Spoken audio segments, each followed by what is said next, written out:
مجھے ایک شعر اتنا اچھا لگتا ہے تو سادہ سا، پتہ نہیں اس کا وزن بھی ٹھیک ہے نہیں، کسی سادے سے بندے نے کہا ہے، لیکن مجھے بڑا پسند آیا۔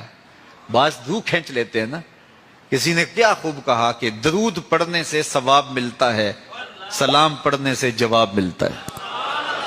کتنا سادہ اور کتنا خوبصورت۔ درود پڑھنے سے ثواب ملتا ہے، سلام پڑھنے سے جواب ملتا ہے۔ اور اگر حضور کی طرف سے وعلیکم السلام کے لفظ آگے تو اور کیا چاہیے؟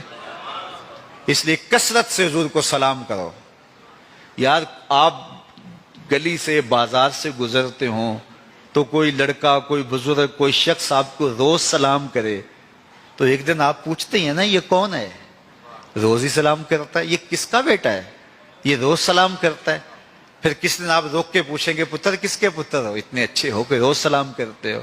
تو ایک دن حضور بھی پوچھیں گے نا یہ کس کا پتر ہے، یہ کس کا بیٹا ہے، یہ روز مجھے سلام کرتا ہے۔ تو پھر حضور سے تعارف ہو جائے گا۔ اس لیے حضور کو سلام کیا کرو۔ حضرت ابو درداء رضی اللہ تعالیٰ عنہ کہتے ہیں، میں حضور کی بارگاہ میں جب آقا نے فرمایا نا کہ جمعے کے دن کثرت کے ساتھ میرے پہ درود پڑا کرو، تو میں نے عرض کی حضور جب آپ وصال کر جائیں گے تب بھی یہ عمل جاری رکھیں؟ تو حضور نے فرمایا اللہ نے مٹی پہ حرام کر دیا نبیوں کے جسموں کو کھائے۔ فنبی اللہ حی یرزق، نبی قبروں میں زندہ ہوتے ہیں اور انہیں رزق بھی دیا جاتا ہے۔ اس لیے جمعے کے دن کثرت کے ساتھ میرے اوپر درود پڑھو، میرے اوپر سلام پڑھو۔ اللہ اکبر۔ تو حضور فرماتے ہیں مجھے یہ بات پسند آتی ہے کہ کوئی میرے پہ درود پڑھے اور پھر رب اس پہ رحمت نازل کرے۔ اللہ اکبر۔ حضرت ابی بن کعب کہتے ہیں میں نے حضور سے کہا حضور میں چوتھا حصہ آپ پہ درود پڑھوں گا اور باقی جو 3 حصے ہیں دیگر وظیفے کر لیا کروں گا۔ تو آقا کریم نے فرمایا ما شئتا وَإِن زِدْتَ فَهُوَ خَيْرٌ، جیسے تمہاری مرضی، لیکن اگر درود کو بڑھا دو تو ہوگا اچھا۔ تو میں نے کہا حضور میں آدھا وقت درود پڑھوں گا، آدھا دیگر وظیفے کروں گا۔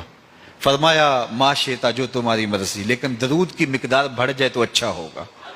میں نے کہا حضور میں 2 حصے درود پڑھوں گا، 1 حصہ باقی وظیفے کروں گا۔ فرمایا بہت اچھا، لیکن درود کی مقدار بڑھ جائے تو پھر اور اچھا ہوگا۔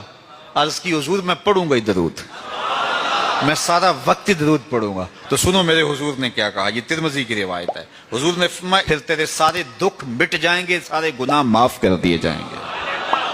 تو اس لیے کثرت کے ساتھ حضور پہ درود پڑھیں تو اس سے حضور بھی خوش ہوتے ہیں کہ میرے امتی پہ رب کی رحمتوں کا نزول ہو رہا ہے۔ حضور اس بات کو پسند کرتے تھے کہ میری امت میرے اوپر درود پڑھے اور رب ان پر رحمت نازل کرے۔ کیا پسند تھی حضور کی کہ میری امت مجھ پہ درود پڑھے اور میرا رب رحمتوں کا نزول کرے۔ صحیح مسلم میں روایت ہے جو میرے اوپر 1 مرتبہ درود پڑھتا ہے اللہ اس پہ 10 رحمتیں نازل کرتا ہے۔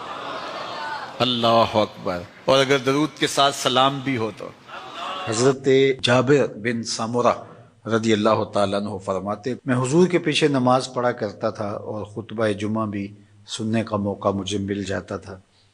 فرماتے تھے حضور کے خطبے بھی زیادہ لمبے نہیں ہوتے تھے، حضور کی نمازیں بھی زیادہ لمبی نہیں ہوتی تھیں۔ یہ ہے لوگوں کے ساتھ حضور کی نماز کا معاملہ۔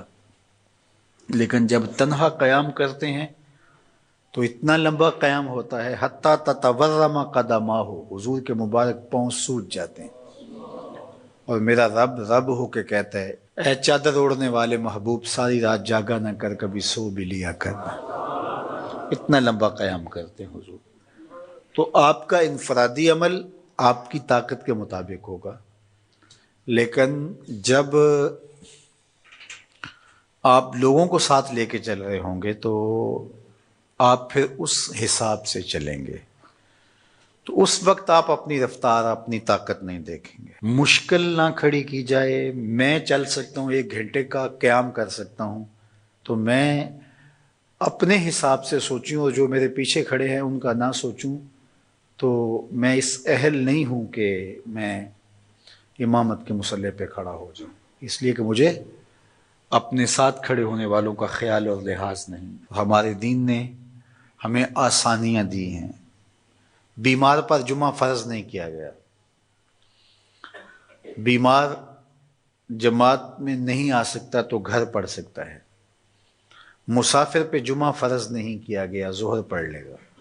پڑھنا چاہے تو اچھی بات ہے۔ مسافر پر نماز عادی کر دی گئی ہے، نماز قصر ہے اس کے لیے، روزے میں اسے چھوٹ دے دی گئی ہے کہ وہ روزہ ترک کرنا چاہے تو کر سکتا ہے، رکھنا چاہے تو رکھ سکتا ہے، وہ اپنے سفر کا حساب لگا لے اس کی صعوبت کتنی ہے۔ اسی طرح اور بہت ساری چیزیں ہیں شریعت اسلامیہ میں جس پر ہمیں چھوٹ دی گئی ہے، ہمیں سہولت دی گئی ہے۔ ہماری وہ چیزیں جو ہمارے اختیار میں نہیں ہوتی ہمیں ان پہ پکڑ نہیں کی گئی۔ ان اللہ تجاوز عن امتی الخطا والنسیان وما استکرہوا، اللہ نے اس امت پر 3 چیزیں معاف کر دیں، غلطی لگ جائے،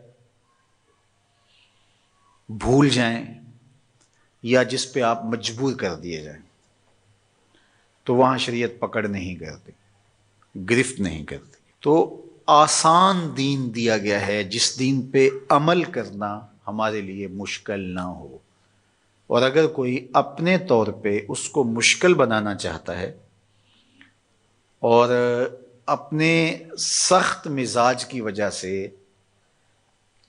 اس میں کوئی چیز لانا چاہتا ہے، عبادات میں، اعتقادات میں، رویوں میں، طرز زندگی میں، انداز معاشرت میں، تو شریعت اسلامیہ نے اس کی نفی کی ہے۔ کیونکہ بہت سارے لوگ ایسے ہیں کہ جو عبادات میں بہت سارا غلو کر جاتے ہیں، تو اس سے منع کر دیا گیا۔ یہاں غلو یہاں تک ہوتا ہے کہ وہ رہبانیت تک پہنچ جاتے ہیں، تو اس سے روک دیا گیا، اس سے منع کر دیا گیا۔ تو نہ کمی کی جائے اور نہ ہی زیادتی کی جائے، تفریط سے بھی روکا گیا ہے اور غلو سے بھی منع کیا گیا ہے۔ افراط و تفریط کی بجائے جو درست اور صائب اور معتدل رستہ ہے اس کو اختیار کرنے کی تلقین کی گئی ہے۔